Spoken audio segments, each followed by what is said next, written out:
दोस्तों आज हम बात करेंगे बैंक के चार्जेस का। तो कैसे बैंक छोटा छोटा चार्जेस ले लेते हैं। फॉर एग्जांपल आईएमपीएस चार्ज कहीं पे 5 रुपया या 6 रुपया। उसके बाद एसएमएस से रिलेटेड चार्जेज जो कभी 25 पैसा 50 पैसा ऐसा होता है। या डेबिट कार्ड का चार्ज जो 200 से लेके 800 1000 2000 कुछ भी हो सकता है बेस्ड ऑन योर कार्ड। तो मेरा एक एक्सपीरियंस है। तो लास्ट मंथ दिसंबर लास्ट में मैं अपना साल भर का अकाउंट स्टेटमेंट को एनालाइज कर रहा था। सो आई डिस्कवर्ड कि a lot of charges has been levied. तो उसमें बहुत सारा एमपीएस चार्जेस थे, फिर एसएमएस से रिलेटेड इंस्टा अलर्ट चार्जेस थे, डेबिट कार्ड के चार्जेस थे। तो वो सब मेरे को पता चला। तो ओवरऑल मतलब पूरे साल भर में ये अराउंड मोर देन 1400 के चार्जेस लिया गया था। तो फिर मैं बैंक से ये कंप्लेन रेज किया और उसमें से कुछ चार्ज वो लोग रिवर्स भी कर दिए हैं और दूसरे चार्ज जो है वो भी रिवर्स हो जाएगा। तो कोइंसिडेंटली अभी एक मूवी भी आई है, अ, हिसाब बराबर करके, ये आर माधवन की मूवी है। तो उस मूवी में भी इसी किस्म का स्टोरी है कि कैसे एक बैंक छोटा छोटा चार्ज जो है कि अपने कस्टमर से ले लेती है, अनड्यू चार्जेज। और ओवरऑल ये करोड़ों रुपया, कई हंड्रेड्स ऑफ करोड़ का स्कैम था मूवी में।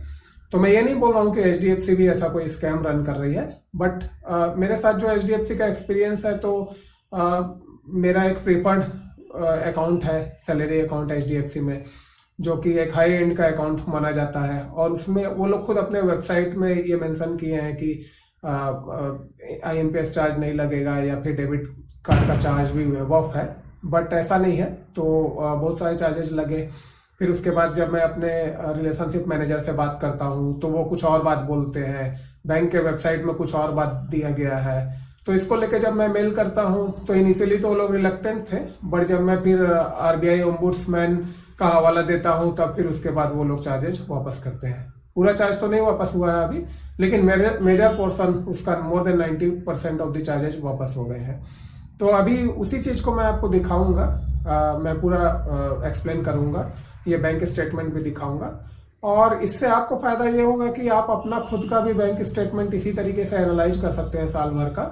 और फिर एटलीस्ट इसमें मेरा टेक ये है कि आप, हो सकता है कि आपके केस में बहुत कम चार्जेज हो या ऐसा चार्ज ना हो या फिर ज़्यादा हो। ये जरूरी नहीं है कि चार्ज लगा है तो वापस मिला या नहीं मिला, बट एटलीस्ट हमको अवेयर होना चाहिए, ताकि एटलीस्ट कोई बैंक अगर गड़बड़ चार्ज ले रहा है तो हम उस बैंक को छोड़ के किसी और बैंक में अपना अकाउंट खुला लें। तो चलिए स्टार्ट करते हैं। ओके, तो ये मेरा एच डी एफ सी का अकाउंट है। जैसा कि आप देख पा रहे हैं, ये एक प्रीफर्ड अकाउंट है। तो अब इस प्रीफर्ड अकाउंट से रिलेटेड ये सब चार्जेज हैं जो मैं देखा। तो क्या हुआ कि मैं लास्ट ईयर अपना पूरा एक साल का बैंक अकाउंट स्टेटमेंट वगैरह को चेक कर रहा था, ताकि मैं देख पाऊँ कि क्या क्या चार्जेज लगे हैं। तो फिर मैं वो अकाउंट स्टेटमेंट डाउनलोड किया। तो ये जो एच डी एफ सी का अकाउंट स्टेटमेंट डाउनलोड होता है, तो अभी आप ये जो देख रहे हैं यहाँ पे ये सब हाईलाइट, सो इन सब जगह पे मैं चेंज कर दिया हूँ, जैसे ईमेल आईडी, कस्टमर आईडी वगैरह, for the privacy purpose. But this is the account statement. तो अगर आप देखेंगे कि इसको अगर इसमें पूरा जनवरी से लेके दिसंबर तक का अकाउंट स्टेटमेंट है। तो मैं इसको डाउनलोड कर लिया। अब मैं क्या करता हूँ कि मेरा जो भी बैंक अकाउंट है और कार्ड्स वगैरह है, तो वो सारा मैं सारे साल भर के अकाउंट्स को ले जाके इधर एक गूगल शीट में रखता हूँ, ताकि मैं एक जगह कंसोलिडेटेड फॉर्म में देख पाऊँ। तो वो मैं उधर से एच डी एफ सी से जो भी था उसको कॉपी करके ला के इधर अपने गूगल शीट में रख लिया। तो अभी आप अगर देखेंगे तो ये गूगल शीट में आपको ये सारा इन्फॉर्मेशन दिखेगा जो उधर से लेके आए हैं। और यहाँ पे मैं पहले से मार्क करके रखा हूँ कौन कौन से चार्जेज लग गए हैं। तो वो चार्ज हम लोग एक बार, जैसे कि ये है यहाँ पे देखिए कैसे 21 अक्टूबर को ये एक चार्ज लगा हुआ है, ये इंस्टा अलर्ट चार्ज। उसके बाद इधर देखेंगे फिर एक आईएमपीएस चार्ज है जो सितंबर में लगा है। तो इस तरीके से अलग अलग चार्जेज लगे हैं। तो इसको मैं फ़िल्टर करके भी एक जगह पे रख लिया हूँ, ताकि मैं आपको एक कंसोलिडेटेड व्यू में शो कर पाऊँ। तो यहाँ पे अगर अभी चलेंगे एच डी एफ सी के वेबसाइट में, तो आप देखेंगे ये इनका वेबसाइट है जो प्रीफर्ड बैंकिंग के बारे में बताता है। तो यहाँ पे प्रीफर्ड बैंकिंग में अगर देखेंगे तो इसके फीचर्स में ये लोग बताते हैं कि मतलब क्या क्या चीज़ मिलेगा। और एलिजिबिलिटी अगर आप जाके देखेंगे तो इसके एलिजिबिलिटी में ये है कि for salaried customer monthly net salary credit of 1.5 lakh. Okay, और यहाँ पे और है, हर जगह और है, मतलब कोई भी इसमें से एक क्राइटेरिया फुलफिल हो जाएगा तो you are the preferred customer, तो उस हिसाब से यहाँ पे है। और अगर इसके फ़ी एंड चार्जेज में आप जाके देखेंगे प्रेफर्ड कस्टमर के लिए, तो डेबिट कार्ड का चार्जेज आप देखेंगे दैट 850 रुपी का जो डेबिट कार्ड चार्ज है, the above fee will be waived as long as you are part of the HDFC bank preferred banking programme. तो यहाँ पे मतलब ये वेब ऑफ होना चाहिए डेबिट कार्ड का चार्ज। तो मेरे को तो डेबिट कार्ड का चार्ज भी ये लोग ले लिए थे। उसके बाद अगर आप नीचे देखेंगे तो आपको ये IMPS का चार्ज है, तो IMPS का नील चार्ज होना चाहिए। और इंस्टा अलर्ट अगर देखेंगे तो इंस्टा अलर्ट का भी नील चार्ज होना चाहिए। तो इस तरीके से मतलब मोटा मोटी अधिकतर चीज़ों का कोई भी चार्ज नहीं लगना चाहिए प्रीफर्ड अकाउंट में। जनरली HDFC या कोई भी बैंक ये जो हाई वेरिएंट सैलरी अकाउंट देते हैं तो उसमें इस किस्म का ही फीचर रहता है कि इस तरीके का कोई भी चार्ज नहीं लगना चाहिए। बट अभी मैं दिखाऊंगा कि कैसे ये चार्जेस लगे। तो अभी हम लोग इधर जाएंगे, तो मैं ये चार्जेस को लिखा हूँ जो मेन मैं चार्ज देख पा रहा हूँ। तो सबसे पहले डेबिट कार्ड का चार्ज है। तो डेबिट कार्ड का चार्ज अगर आप देखेंगे तो यहाँ पे आपको दिखेगा कि 811 रुपीज़ का ये डेबिट कार्ड का चार्ज जुलाई मंथ में लगा है। डेबिट कार्ड प्रोरेटा फ़ी आप देख सकते हैं, जून करके दिया हुआ है 811 रुपीज़ का। फिर एक दूसरा चार्ज था ACH डेबिट रिटर्न का, तो ये कुछ स्टैंडिंग इंस्ट्रक्शन वगैरह से रिलेटेड था। तो यहाँ पे आप देखेंगे कि ये 531 का यहाँ पे चार्ज दिखेगा, ये आपको जून में दिखेगा ACH डेबिट रिटर्न का 531। उसके बाद IMPS का चार्ज देखेंगे तो IMPS का चार्ज बहुत बार लगा है, कभी 5.9 लगता है, कभी यहाँ पे देखिए 17.7 लगता है ये IMPS का चार्ज, फिर ये 4.13 करके भी लगता है। मतलब ये अलग अलग बहुत किस्म का IMPS चार्ज लगा है जो अराउंड 100 रुपीज़ के आसपास है। उसके बाद इंस्टा अलर्ट का चार्ज है, तो ये कभी बोलते हैं कि 1 SMS है तो ये 24 पैसा का चार्ज ले लिए। फिर यहाँ पे आप देखेंगे कि 47 का पैसा का चार्ज है, ये बोल के कि 2 SMS है। फिर उसी तरीके से कहीं पे 71 पैसा है तो ये 3 SMS है। अभी पता नहीं क्या SMS का चार्ज है, क्योंकि SMS तो एक दो आती नहीं है, SMS तो सैकड़ों आती है। तो अभी कोई एक स्पेशल SMS का चार्ज ले रहे हैं कि क्या है। बट इंस्टा अलर्ट का चार्ज जो यहाँ पे प्रीफर्ड बैंकिंग में देखेंगे तो कोई भी चार्ज नहीं है इंस्टा अलर्ट का। जो हम लोग यहाँ पे देखे थे ये इंस्टा अलर्ट का कोई भी चार्ज नहीं था यहाँ पे। तो अभी उसके बाद ATM डिक्लाइन फ़ी करके भी एक ये लिए हैं, तो ये देखिए यहाँ पे लास्ट में दिख रहा है NWD डिक्लाइन चार्ज, तो ये 29.5 रुपये का है। सो जनरली जो हाई वेरिएंट अकाउंट होता है उसमें इस तरीके का कोई भी चार्ज नहीं होता है। और इसमें 2-3 चार्ज के बारे में तो वो लोग क्लियर लिखे हैं कि वो चार्ज HDFC को भी नहीं लेना चाहिए। तो इसके रिगार्डिंग मैं क्या किया, मैं मेल कम्युनिकेशन किया। तो मैं उनको मेल में लिख के दिया, इधर मैं मेल रखा हूँ। तो यहाँ पे आप देखेंगे तो मैं उनसे क्लेरिफिकेशन मांगा कि ये debit card charges, IMPS charges और ये अदर चार्जेज है, ये सब क्यों लिया जा रहा है। तो इसमें मैं इनको बताया भी कि मैं HDFC का सैलरी अकाउंट है और प्रीफर्ड सैलरी अकाउंट भी है। तो उसके बारे में मैं इनसे 27 दिसंबर को मैं पूछा। तो उसके बाद देखिए यहाँ पे इनका एक कोई रिप्लाई खास नहीं आया। इन्होंने बोला था कि ये 3 जनवरी तक जो एक रिप्लाई करेंगे। जब 3 जनवरी तक रिप्लाई नहीं आया तो फिर मैं एक बार फिर से वो किया, तो मैं फिर अपने रिलेशनशिप मैनेजर को फ़ोन किया। तो बेसिकली क्या होता है कि आप कभी ईमेल करेंगे तो जनरली ये लोग ईमेल में आपको प्रॉपर रिप्लाई नहीं देते हैं, तो ये फिर आपका रिलेशनशिप मैनेजर या कोई और बार बार आपको कॉल करेगा। तो ठीक है, मैं तो पहले कॉल में नहीं जाना चाह रहा था, मैं चाह रहा था कि ये ईमेल में ही रिप्लाई कर दे, क्योंकि कॉल में बहुत टाइम टेकिंग होता है। तो एनीवे फिर 3 जनवरी को मैं एक कॉल रिलेशनशिप मैनेजर के साथ किया।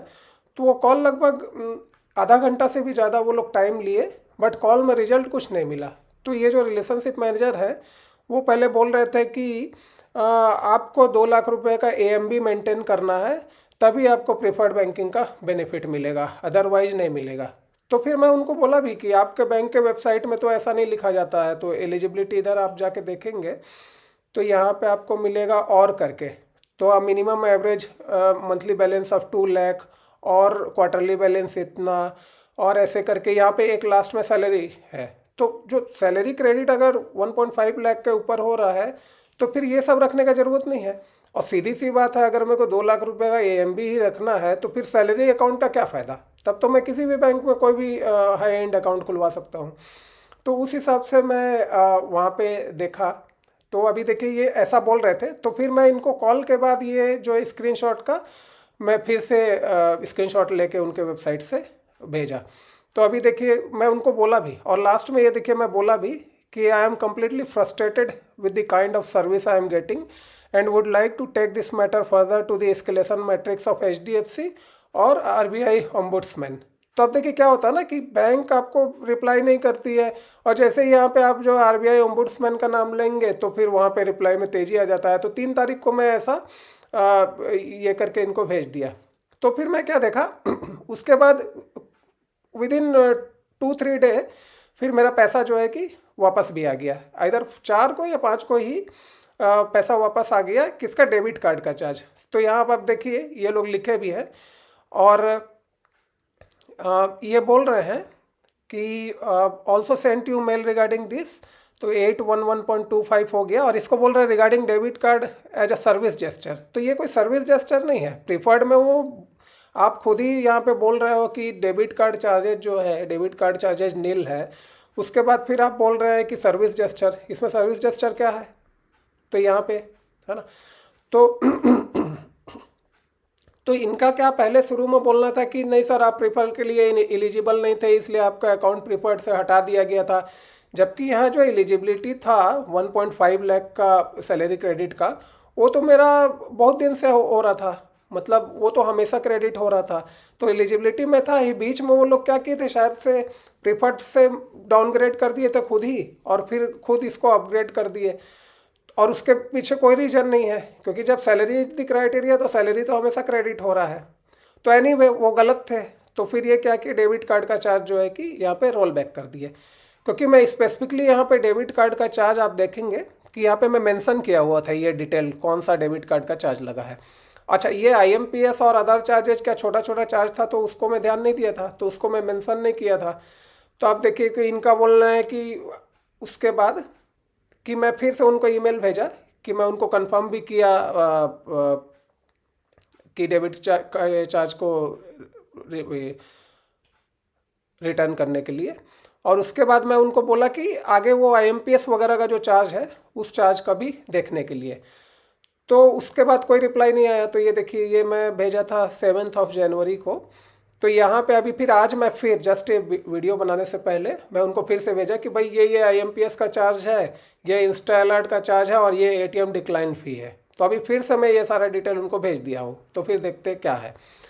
तो दोस्तों ऐसा है कि ये सब कोई बहुत बड़ा चार्ज नहीं है, लेकिन ये कई तरीके से बैंक ये अनड्यू चार्ज लेती है, और आप कई बार नोटिस नहीं करते हैं, क्योंकि देखिए कहीं 5 रुपया है, कहीं 4 रुपया है, कहीं 25 पैसा है। तो इस सब तरीके से करके ये छोटा छोटा चार्ज अगर कई कस्टमर से लिया जा रहा तो एक काफ़ी बड़ा अमाउंट हो जाता है। तो मेरा जो मेन प्रोटेस्ट है वो इस तरीके से है, अगर आपको क्लियर चार्ज लेना है तो आप लिख दीजिए कि ये सब चार्ज लगता है, तो मैं कोई अच्छा ऑप्शन देखूंगा, या नहीं होगा तो मैं विलिंगफुली चार्ज दूंगा। लेकिन एक तरफ आप लिखते हैं कि कोई चार्ज नहीं लगता, और फिर इस तरीके से चार्ज डिडक्ट कर लिया जाता है। अब मेरे को ऐसा लगता है कि 100 में से 5 ही 10 ऐसा कस्टमर होगा जो ये सब छोटा छोटा चार्ज को देखता भी है या ध्यान भी देता है, और फिर उसके करस्पॉन्डिंग जाके बैंक से कुछ बात करता है। तो ओवरऑल आप देखेंगे तो यहाँ पे डेबिट कार्ड चार्ज और ACH डेबिट रिटर्न चार्ज ये दोनों मिला के ही लगभग 1300 था, और सब कुछ मिला के लगभग 1500 के आसपास आ रहा है, 1400-1500।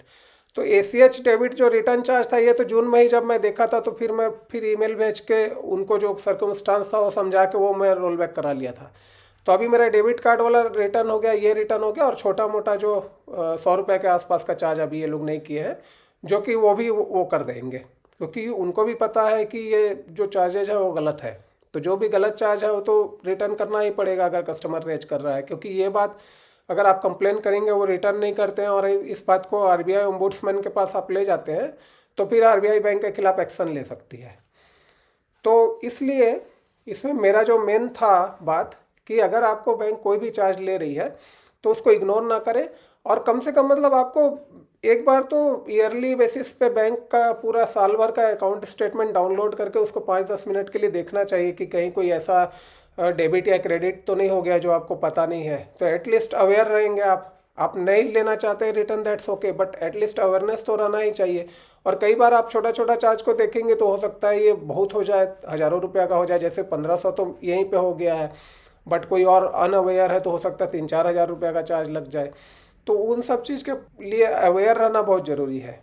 अब अगर आप अपने अकाउंट को एनालाइज करना चाहते हैं तो सबसे पहले आप जाके अपना अकाउंट स्टेटमेंट डाउनलोड कर ले। फॉर एग्जांपल यहाँ पे ये मेरा अकाउंट है, यहाँ पे क्लिक करेंगे तो नीचे ये स्टेटमेंट वाला पोर्शन होता है, यहाँ ड्यूरेशन सिलेक्ट कर सकते हैं। तो डेट रेंज ले लीजिए, तो यहाँ पे हम लोग ले लेंगे 2024 1 जनवरी, तो ये हो गया। और फिर 2024 दिसंबर 31 तक।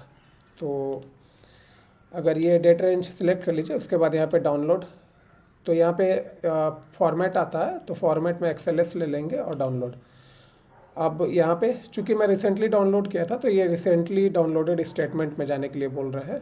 तो यहाँ पे रिसेंटली डाउनलोडेड स्टेटमेंट में ये देखिए ये डाउनलोडेड है। तो यहाँ से फिर से इसको डाउनलोड करके अपने सिस्टम में ले लिए, और सिस्टम में लेके यहाँ पे मैं देखिए गूगल शीट्स में पहले वाला खोला हूँ। तो गूगल शीट्स में अगर आप देखेंगे तो यहाँ पे हाँ, गूगल शीट्स में अब आपको क्या करना है कि ये सब जो इसमें एंट्रीज है वो एंट्रीज को कॉपी कर लीजिए, ठीक है। और एंट्रीज को कॉपी करने के बाद इधर एक दूसरे गूगल शीट में ला के इसको एंट्रीज को पेस्ट कर दीजिए। यहाँ मैं कुछ और कॉलम्स भी ऐड कर दिया हूँ, जैसे कि ये कौन सा अकाउंट है, किस ईयर का है, किस मंथ का है, ताकि ये मेरे को फ़िल्टर वगैरह करने में थोड़ा ईजी होता है। जैसे कि इसमें और भी अकाउंट का मैं रखा हूँ एक ही जगह पे, तो यहाँ पे आपको दिखेगा अलग अलग अकाउंट। तो मैं अभी फ़िलहाल इसको फ़िल्टर आउट कर लिया हूँ HDFC बैंक को सिर्फ। और उसके बाद अब आपको वो सब जो चार्जेस देखने हैं उसके लिए क्या करना है, तो सबसे पहले ये देखिए विड्रॉल के बगल में डिपॉजिट भी था, तो इसको मैं अभी थोड़ा सा इनविजिबल करके रखा हूँ। तो डिपॉजिट वाले के में अगर आप क्लिक करेंगे तो सबसे पहले हम लोग को वही सब डिपॉजिट सेलेक्ट करना है जिसमें कोई भी मतलब ब्लैंक हो, क्योंकि विड्रॉल जब होगा तो डिपॉजिट वाले प्लेस में ब्लैंक रहेगा। तो ये ब्लैंक सेलेक्ट कर लिए, तो आपको सिर्फ विड्रॉल वाला यहाँ पे एंट्री दिख रहा है। अब जो ये सब चार्जेज होते हैं वो जनरली डेसिमल में रहता है, क्योंकि वो कुछ चार्ज हुआ फिर उस पर 599 प्लस GST लगाएंगे तो एक कुछ डेसिमल पॉइंट आ जाता है। तो ऐसे 523.85 जनरली ऐसा चार्ज नहीं होगा।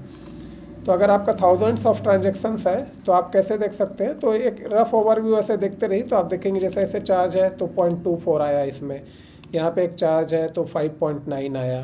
तो इस तरीके से आप चार्ज देख लीजिए। अब जैसे इसमें पता चला कि ये वाला चार्ज ये लिए हैं, तो ऐसा चार्ज और कितना लिए हैं वो देखने के लिए तो फिर यहाँ पे ये फ़िल्टर में फिर जाएंगे और फिल्टर बाय कंडीशन, तो यहाँ पे फिर टेक्स्ट कंटेंट्स का यहाँ पे हम लोग डाल सकते हैं। जैसे यहाँ पे लिखा हुआ है इंस्टा अलर्ट चार्जेज, तो इंस्टा डाल देते हैं, है ना।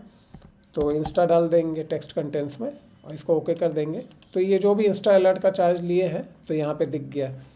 उसके अलावा भी हम लोग देख रहे थे कि IMPS का भी चार्ज था, है ना। तो वैसे ही IMPS के चार्ज के लिए यहाँ पे टेक्स्ट कंटेंट्स IMPS में सर्च करेंगे तो IMPS से रिलेटेड जो चार्ज है। अब इसमें क्या हुआ कि आउटवर्ड IMPS जो मैं किया हूँ वो भी यहाँ पे दिखा रहा है, मतलब मैं कहीं भेजा हूँ खुद का IMPS। तो उसका चार्ज आप देखेंगे, यहाँ देखिए जैसे HDFC बैंक में .IMPS से शुरू हुआ है इसका नाम। तो डिस्क्रिप्शन में आप क्या कर देंगे, इसको .IMPS कर देंगे तो ओके। तो अब यहाँ पे सिर्फ जो चार्ज कटा है IMPS का वही दिख रहा है। तो जैसे कि ये देखिए ये 90.86 है। तो इसी तरीके से जो भी चार्जेज हैं वो आपको आइडेंटिफाई कर लेने हैं। अब सारा कुछ आइडेंटिफाई करके फिर आपको देखना है कि वो ओवरऑल कितना हो रहा है ना। जैसे फॉर माई केस ये 811 था, फिर 531 था, और ये 90 रुपीज़ IMPS का चार्ज हो गया था, और ये आपका हो गया था ATM decline charge around 30 rupees. तो 120 प्लस 811, तो ये हो गया आपका 930 के अराउंड, और फिर 531, तो ये 1461 के अराउंड में हो गया। तो आपको देखना आपका कितना हो रहा है। हो सकता है मे बी ये बहुत कम हो, मे बी लेस देन 50, और हो सकता है कि बहुत ज़्यादा भी हो, 2000 हो और समथिंग हो। तो वो फिर आपको उसके अकॉर्डिंग फिर बैंक से बात कर लेना है। बहुत कम है तो आप इग्नोर भी कर सकते हैं। लेकिन मेरा मानना है कि अगर बार बार ऐसा चार्ज कट रहा है बिना बताए और मतलब बैंक बोल रही है कि ये सब चार्ज नहीं लगती और फिर भी चार्ज लग रहा है, तो फिर ये सही बात नहीं है। इसीलिए अभी जैसे मैं एक नया ऑर्गेनाइजेशन ज्वाइन किया हूँ, तो वहाँ पे सैलरी अकाउंट के लिए HDFC और बहुत सारे अदर्स बैंक का भी ऑप्शंस है।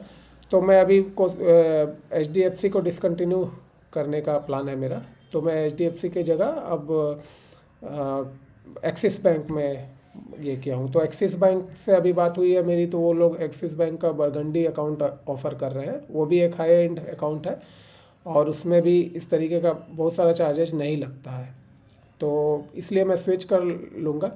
और ये अब ये HDFC का जो अकाउंट क्लोज करवाना है, क्या होता है कि जैसे बैंक अकाउंट तो ये ओपन कर देते हैं और उसके बाद जो है कि क्लोज करते टाइम दिक्कत होता है। तो इसके लिए भी आपको प्रॉपरली मेल भेज देना चाहिए, क्योंकि अभी जैसे प्रीफर्ड अकाउंट है और आप उसको उनको बताएंगे नहीं, और अगर आप डायरेक्टली अपना सैलरी अकाउंट मूव कर दिए दूसरे बैंक में, तो हो सकता है कि फिर वो प्रीफर्ड में 2 लाख रुपीज़ का है, मे बी नहीं मेंटेन हो रहा है, वो सब क्राइटेरिया के बिहाफ में भी फिर चार्ज काट लेंगे। तो इसलिए प्रॉपर कम्युनिकेशन करना ज़रूरी है। तो उसका मैं आपको मेल खोल के दिखाता हूँ। तो ये मेरा जीमेल है, तो मैं उनको ईमेल भेज दिया हूँ। तो इसमें मैं बता दिया हूँ, I am writing to inform you that I have recently move to a new company and opted to transfer my salary account relationship with Axis bank. तो इससे रिलेटेड मैं उसको उनको ये भी बोला हूँ, I would like to request the following changes to my accounts. Change of account type, तो ये जो है कि प्रीफर्ड से to the one of the lowest AMB requirement account, so that मेरे को ज़्यादा AMB मेंटेन ना करना पड़े। Then discontinuation of platinum debit card, क्योंकि अभी अब उसमें 800 रुपीज़ का चार्ज लगता है। अब मेरा कोई जनरली कोई यूज नहीं होता है, मैं दूसरे बैंक का डेबिट कार्ड यूज करता हूँ। तो इसलिए उसको भी बंद करा देने में ठीक ही रहेगा, या फिर अगर वो कोई फ्री डेबिट कार्ड देंगे तो दैट कैन बी केप्ट। उसके बाद ट्रांसफ़र ऑफ PPF अकाउंट, अब मेरा PPF अकाउंट भी HDFC के साथ है, तो उसको भी मैं एक्सिस में ट्रांसफ़र कर लूँगा।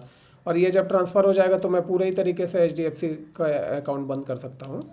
और उसके साथ क्लोजर ऑफ सेविंग, एक अभी क्या है कि मेरा एक और अकाउंट है, तो वो मेरे प्रीवियस ऑर्गेनाइजेशन में कुछ रीएम्बर्समेंट वगैरह के लिए खुला था, तो अब इसका भी कोई काम नहीं है। तो अब पता चला इस पर भी वो अपना चार्ज वगैरह जोड़ देंगे कि बैलेंस मेंटेन नहीं हुआ वगैरह, तो इसको क्लोज ही कर देने में ठीक है। तो उस हिसाब से मैं इनको भेज दिया हूँ। तो अभी ये मैं भेजा हूँ 6 January को, तो आज 12th है, बट अभी तक तो कोई इससे रिलेटेड रिप्लाई उनका आया नहीं है। देखते हैं फिर कैसे कब आता है।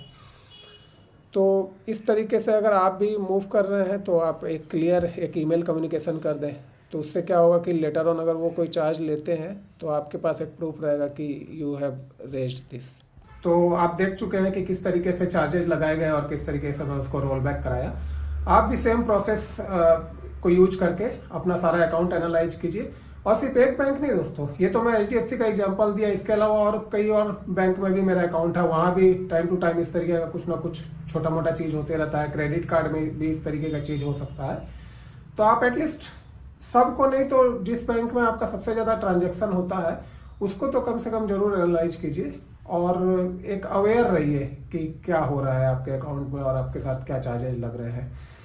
और इसके साथ ही साथ आप जब ऐसा एनालाइज करेंगे तो आपको अपना स्पेंडिंग पैटर्न भी पता चलेगा। उसको हम लोग किसी दूसरे वीडियो में बात करेंगे, क्योंकि मेरे को लगता है वो बहुत ज़रूरी है आपको अवेयर रहना कि आप कितना स्पेंड कर रहे हैं, कहाँ स्पेंड कर रहे हैं।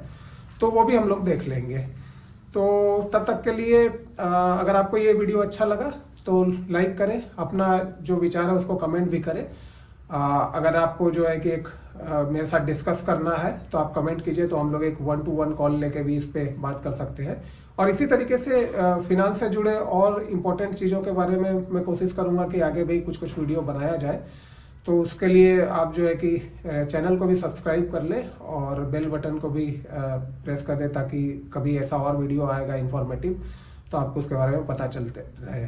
तब तक के लिए बाय बाय, थैंक यू।